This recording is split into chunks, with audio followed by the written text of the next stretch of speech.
আপনাদের সাথে শেয়ার করব হারিয়ে যাওয়া মা ঠাকুমাদের হাতের অমৃত স্বাদের একটি রেসিপি। থাম্বনেলটা টাইটেলটা দেখে আপনারা বুঝতেই পেরেছেন যে কি রেসিপি আজকে বানাতে চলেছি।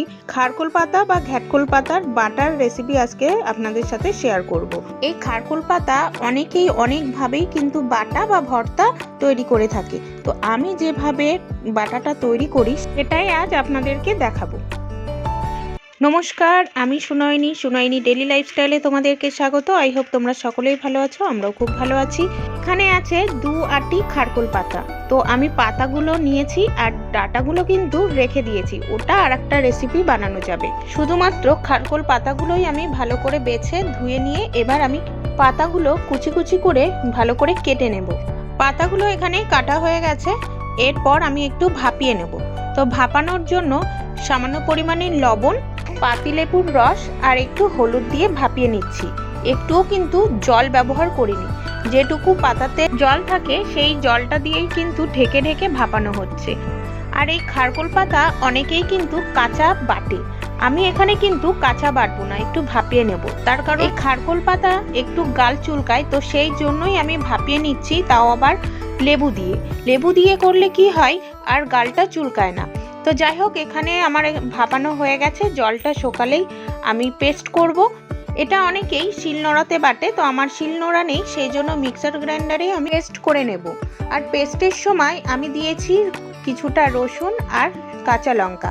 তো পেস্ট করা হয়ে গেছে। এর পরের স্টেপটা হলো খারকোল পাতা যে আমি বেটে রেখেছি সেটাকেই কষাতে হবে। তো তার জন্য কি কি লাগছে: কালো জিরে, গোটা 2টো শুকনো লঙ্কা, লবণ, হলুদ, সে তেল, স্বাদ অনুযায়ী চিনি। তো প্রথমেই আমি ইন্ডাকশনটা ধরিয়ে নিচ্ছি আর প্যান বসিয়ে দিয়েছি। প্যানটা যে গরম হবে আমি সর্ষের তেলটা দিয়ে দেব। এবার সর্ষের তেলটা গরম হয়ে গেলেই ফোড়নে দেব কালো জিরে আর গোটা শুকনো লঙ্কা। যে যেমন ঝাল খান সে তেমন কিন্তু ঝালটা দিয়ে নেবেন। পাতাটা বাটার সময় দিয়েছিলাম 2টো কাঁচা লঙ্কা আর ফোড়নে দিচ্ছি 2টো শুকনো লঙ্কা। এই রান্নাটা আমি শিখেছি আমার মায়ের কাছ থেকে। মায়ের হাতের রান্না অমৃত সমান, কিন্তু অমৃত হবে কিনা জানি না, তবু চেষ্টা করছি। ফোড়নটা কিন্তু বেশ ভাজা ভাজা হয়ে গেছে। এরপর আমি অ্যাড করব সেই বেটে রাখা খারকোল পাতাগুলো। আর এই রান্নাটা সর্ষের তেলে রান্না করলে বেশ ভালো লাগে। এরপর আমি লবণ অ্যাড করব, হলুদ অ্যাড করব আর স্বাদ অনুযায়ী চিনি অ্যাড করব। সব উপকরণ দিয়ে ভালোভাবে নাড়াতে হবে, একভাবেই নাড়িয়ে যেতে হবে যাতে করে নিচে না লেগে যায়।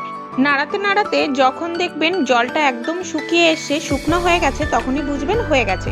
এখানে আমি একটা বাটিতে সার্ভ করে নিয়েছি একটা কাঁচা রসুন দিয়ে। তো চলুন খেয়ে আপনাদেরকে জানাই যে কেমন হয়েছে। খেতে তো দারুণ হয়েছে, আপনারাও একবার বানিয়ে খেয়ে দেখবেন, আশা করি ভালো লাগবে। আসি নেক্সট ভিডিওতে দেখা হচ্ছে, ততক্ষণ ভালো থাকুন।